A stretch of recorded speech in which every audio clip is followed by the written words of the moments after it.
Hi, welcome to my show. Today I have a special guest. His name is Luti Erbeznik. Did I mess that up? It's pretty close. Okay. Erbeznik, Well, the more interesting part, aside from him having such an interesting name, is his beautiful music, which it was very just I loved listening to when we were at an event together for John Lamb's Springfed Arts at Royal Oak Library.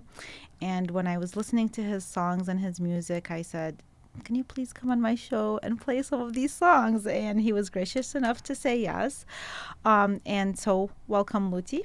Thank I you. am so happy that you're here today and for you to take the time. And also, you're going to be playing a couple of songs for us today. That's wonderful. Well, aside from that, though, what happened is in us talking, I found out a little bit about your background and your story, and then you became more fascinating. So if you could please share that story, and because aside from the story being interesting, it just has so much to do with your heartfelt songs, is what I sense. The songs come out so. The lyrics are beautiful, but aside from that, it's just the way you sing and you put your heart into it. And when I heard of your story, it's like, oh, this is all kind of making sense now. But please share your story with us. Thank you. Your Where would you background. like to start from? Well, you know what? My Show you're birthplace, from. or? Yes, that's the most interesting. Yes, Yeah. from former Yugoslavia. Yes, I was born in Skopje, which was the capital of Macedonia, which was one of the 6 republics of the former Yugoslavia. And at the time, Tito was still the president of the Yugoslav country, which was all with mixed nationalities. There are lots and lots of different ethnic groups living together. And so Skopje was a metropolitan city, large, also very much ethnically mixed. But when I was 2 years old, there was a huge earthquake in 1963, the summer of 63, which killed more than 1,000 people in about 30 seconds. Oh. And after that, my mom and I moved to northern Serbia, which is where her sister lived. And pretty soon afterwards, my parents were divorced, so I ended up being raised by my mom as a single child in northern Serbia. So kind of left Macedonia behind. And my father didn't really become part of my life picture. He really wasn't interested in raising me or having anything to do with me. So I ended up, living with my mom and being raised by her.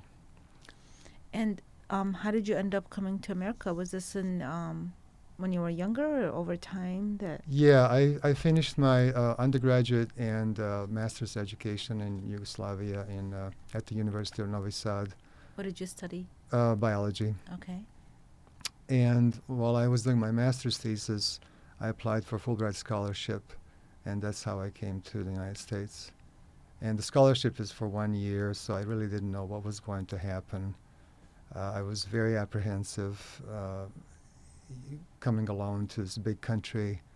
Directly to Michigan, or did you go elsewhere? I came to Chicago. Okay. Yeah, the University of Illinois at Chicago. And so I spent a year there in one department. It was very difficult, very challenging. I was missing my country. I was going through a lot. And after 1 year, I went back to visit my mother. And I thought I wanted to just leave America behind and just go back to the safety of my place where I was happy. I already had a job as a teaching assistant at the University of Novi Sad, and I had a lot of friends, and my family was still there, extended family. And I had musical life and so forth, and I wanted to be back. But when I came back for that short visit, it was like a month, summer month, one of my close friends and mentors advised me not to even consider staying there because the trouble was brewing with nationalism in the country. This was several years after Tito's death, and soon enough, so I listened to his advice. I came back to the U.S., and the following year the war broke out. Oh, wow. So thank God for your friend, huh? Yes, he was sort of, he was able to see through it. He was able to see what was going to happen, and he advised me to just come back here. And then what happened with your life when that happened, and how did you end up? Well, I continued my Ph.D. program Mhm. in molecular biology, Mhm. and I got my Ph.D. in 1994, I believe, and then continued my education through postgraduate work, postdoctoral work, and in the meantime, I met somebody with whom I fell in love, and we ended up marrying and had a child. By that time, I was already a postdoc in Kentucky, University of Kentucky. And so I stayed there for we stayed there for a couple of years. Then I got a job in Michigan, a teaching job that I was looking for at Albion College, and so we moved to Michigan with a 2-year-old. And you've stayed since? Yes, For the most part? I've been in Michigan since. So this was 1999. So Okay. I guess, what is it, 20 years now? Wow. Yeah. Well, Yeah. that's good. We're Yes. happy to have you Thank here. you. And now, how then did you get involved in music? Because when I checked out your website, you Yeah. have a very awesome website, Thank by you. the way. Yeah. And it looks like you've been in music forever, like all your life. Well, thank you. So I was exposed to music very early because my mom loved music. And growing up with her, I was already, listening to Richard Strauss waltzes and Tom Jones, famous British singer, and Slovene polka, folk music, and of course a lot of Yugoslav pop music and folk music. So I started singing and dancing when I was a kid, little boy. But then when I was, I guess, in about 14 or so, 15, I joined a little band, and we started playing covers of rock music from the British rock scene, like Bad Company and Deep Purple and so forth. And so this is how I started my musician as a career as a musician, amateur musician, of course. And eventually, when I was in high school, we formed a band where I was a drummer and a singer. So, and we played together for at least 6-7 years. And we did well in the local scene. People liked our music. We started writing our own music as well. And so when I came to the U.S., I had some of those, musical roots developed. But because I was so busy with school, as you may imagine, graduate school, it takes a lot of effort. I kind of put music aside, except I did have a guitar with me in Chicago, and I kept playing here and there just to have that link. But then what happened when I was teaching at Albion College, I still was extremely busy, working long days and nights. And so after 6 years of working there in tenure track, the college president denied me tenure. And the only explanation he gave was that I wasn't a good enough fit for the college. This was despite the strong recommendation from the faculty tenure committee and the student senate. And these things happen in academia for whatever reason. So I was told I had to leave the college within a year. And so at the time I thought this was the worst thing that could have happened. And my world was just imploding, and I didn't know what was going to happen next. But I decided to, continue to look for another job, of course. And at that time I realized that I was just spending too much time working, and I needed more music in my life. And this is actually how I started playing a lot more music from that moment on. So before I left Albion, I had a show at the local coffee house there, and it was packed. I'll never forget that. It was a bunch of students of mine and others, and also a number of faculty came, and we had a wonderful time. I sang and played that night, and I realized I'm going to continue doing this because I need that in my life. So it was a blessing in disguise, Yes, kind of. exactly. Yeah, Yes. So then I got a job at Oakland Community College full-time at Highland Lakes campus that winter of 2005, and I've been there ever since. Wow. But the cool thing about OCC is uh, you don't get to work on the weekends. That is, you don't get to come to your office because they lock the buildings and they tell you to go home at Friday at 5 o'clock, which gives you, some time for yourself. And this is what I was going to ask you next, which you just answered. And so how do you balance that out? So you leave the weekend for the creative aspect with regards to the music and such, and then during the week that you work. And because a lot of people, I mean, I work full time. Yeah. And I write. That's what Yes. I've noticed is either in the evenings, which that gets taken up easily as well. On the weekends, Yeah. And I have a friend, same thing. She also works at Oakland University, and she's an instructor, and then she writes during the weekends. And just to have an idea, is this kind of how your life is with regards to your music? Yeah, so it's not just weekdays versus weekends. It's kind of intermingled. It's all interwoven, because I work at home regularly during the weekends to grade students' assignments. And So you never stop working? No, not really. I mean, teachers, I think that teachers who want to be good, they need to keep learning. Yes. And they need to keep working. So I do this, but at the same time, I have rehearsals with my friends, and I try to get gigs, shows, and it's a kind of all continuous navigation between the two spheres of my brain, hemispheres, back and forth. Well, and the reason I ask that is because sometimes people feel, it seems like you have a nice balance of it. Yeah. And it can be achieved. That's the point. It's like, It yes, can, it yes. can be It's achieved. so exciting sometimes that, if I end up playing late at night, then in the middle of the night I have these songs coming through my head, and it's just so exciting. And then I know, gosh, I got to get up in the morning, go to school, and teach at 8:30. So I need to sleep. You come to reality. Yes. Yeah. Well, you offered, again, I invited you because of your music, and you do have an interesting story behind you, which everybody does, I believe, anyway. But so you said that you have a couple of songs that you're gonna sing for us today, and one of them is called Blue Snow.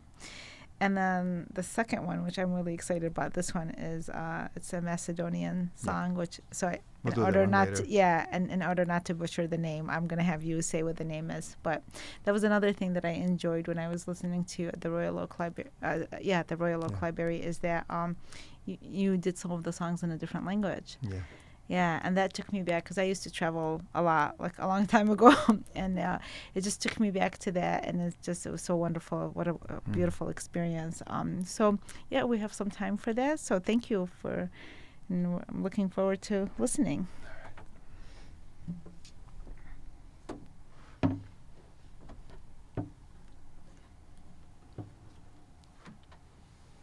Here we go.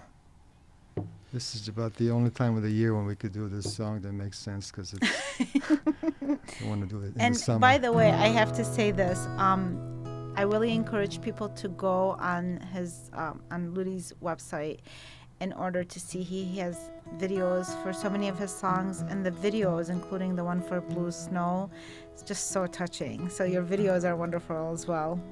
Thank you.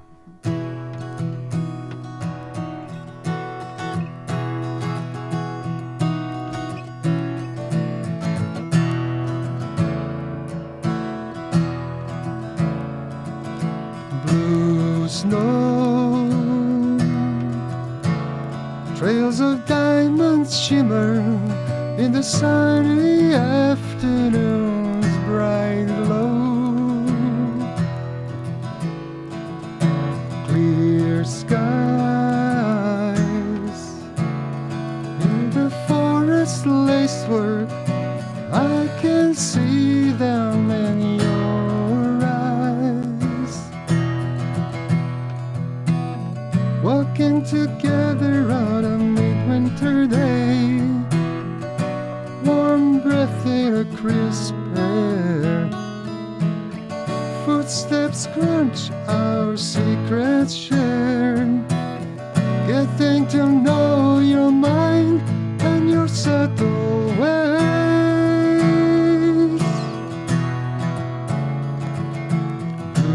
snow.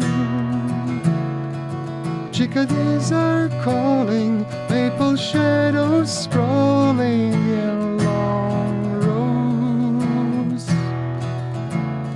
Cold lingers,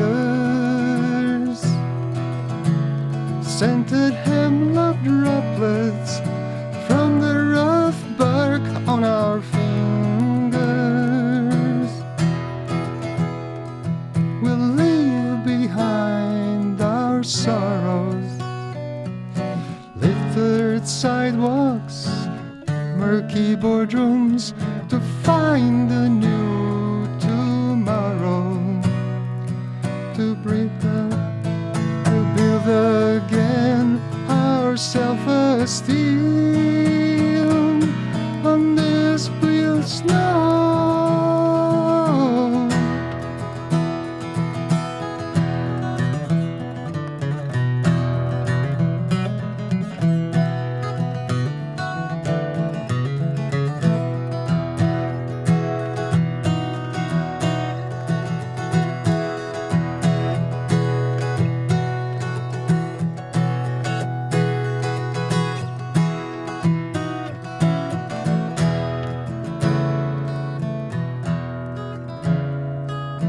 Blue snow, painted pristine canvas, silver frost on your window. Clear skies, birds above are gliding, pirouettes reflected in your eyes. Standing together by an icy lake, your soft skin against mine, your sweet mouth tasting like mulled wine, our senses awake on this blue snow. Blue snow, blue snow, blue snow.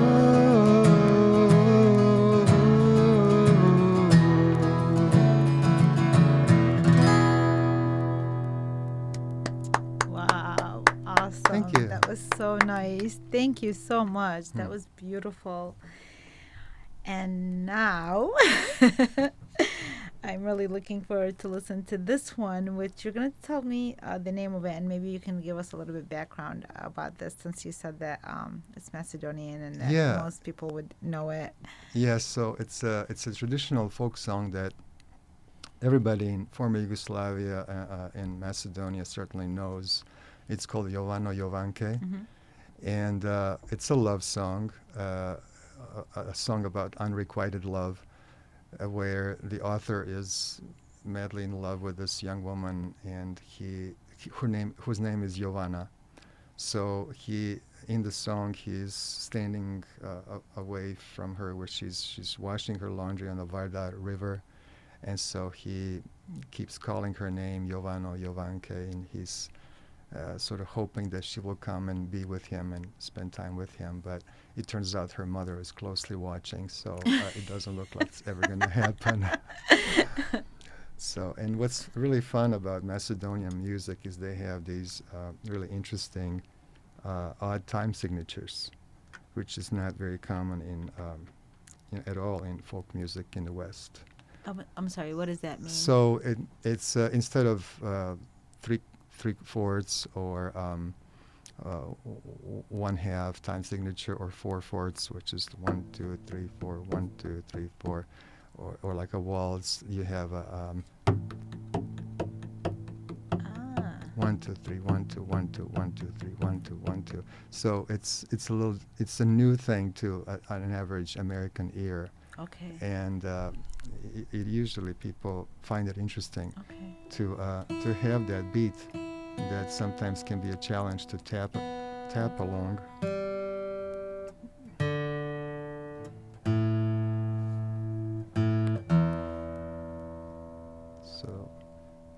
Jovano Jovanke.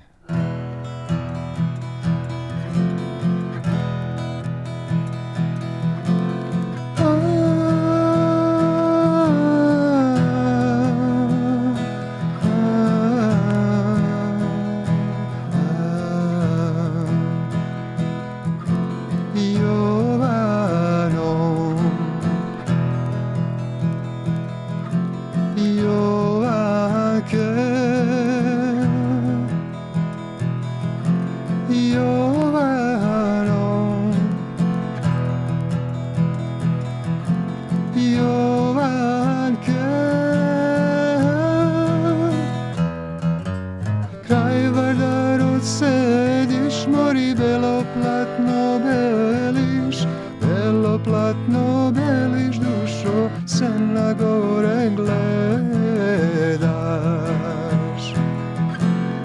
Jovano, Jovanke, Jovano, Jovanke. Ja ste tebe čekam, mori doma da mi dojdeš, a ti ne dođeš dušo, srce moje Jovano.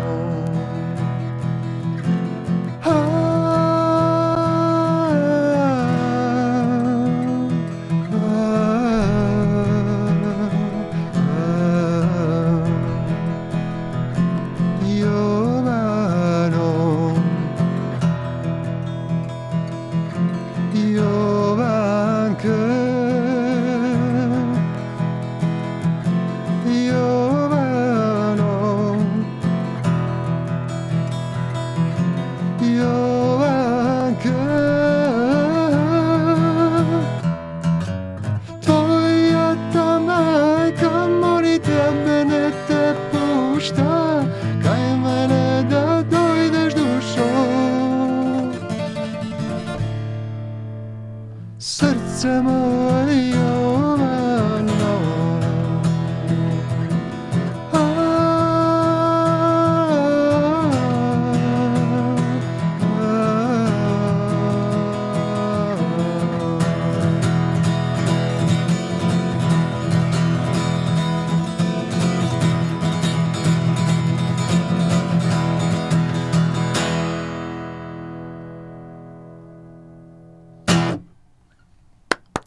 Bravo, that was wonderful. Thank you. Make me want to go back to traveling again.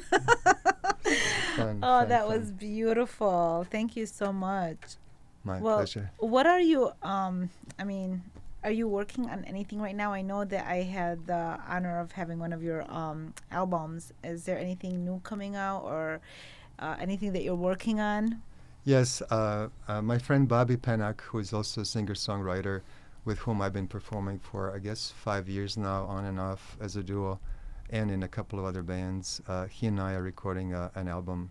It's just two voices and two guitars, Okay. with all the original music. Oh, and by the way, do you play somewhere that people, if they want to come and see you, or is Yep. this, where do you usually, or is this like they have to go on the website to see? I saw, I think you have like upcoming events and stuff like that on Yes. your website. Yes, Is that the best place to see where you're at and to track you down? that's right. This is all up to date, and I Uh-huh. also send invitations through Facebook. Yeah. And there's also Southeast Michigan Live Music Group on Facebook, so Okay. I post through that. Mm-hmm.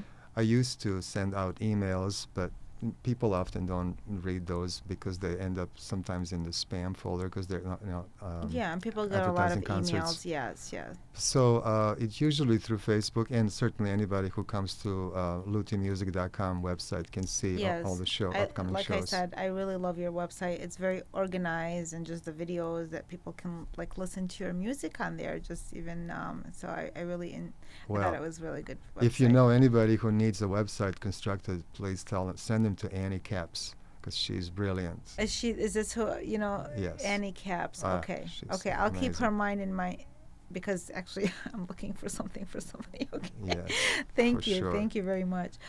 So we only have a few minutes left, and I want to kind of leave it up to you. I don't know, if what is what has maybe your music meant to you with regards to just aside from self-expression and utilizing your talents and your God-given talents. You know, I feel like there's something that you're expressing through that as well. You have such a sensitivity to humanity, which a lot of artists and do, but this is just a few of the many songs that you have, and I don't know if you want to leave just some kind of message about what your music. What do you intend to do anything with your music, if anything?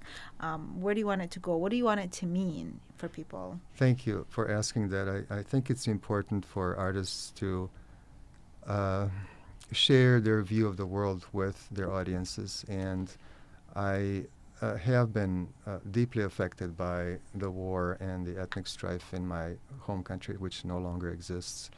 And I'm still witnessing injustice and disparities and sorrow in the world. And I think a number of my songs draw from that and share these ideas of reaching out to others, recognizing others, having more empathy towards others, and helping others when in need, so that we could try to make this world a better place, 1% at a time.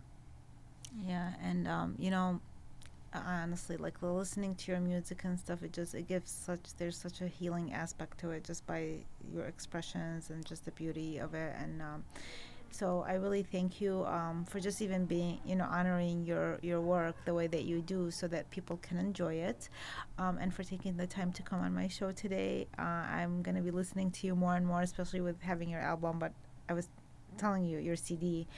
We got this new car, and I'm like looking. I can't believe people are doing this nowadays. I'm not that high tech. It's like by the time I figure things Yeah. out, my car doesn't have a CD player, and Yes. so that drives me nuts. But nonetheless, there's so many ways to listen to your wonderful music, including today. Having it live there's nothing like beats that anyway.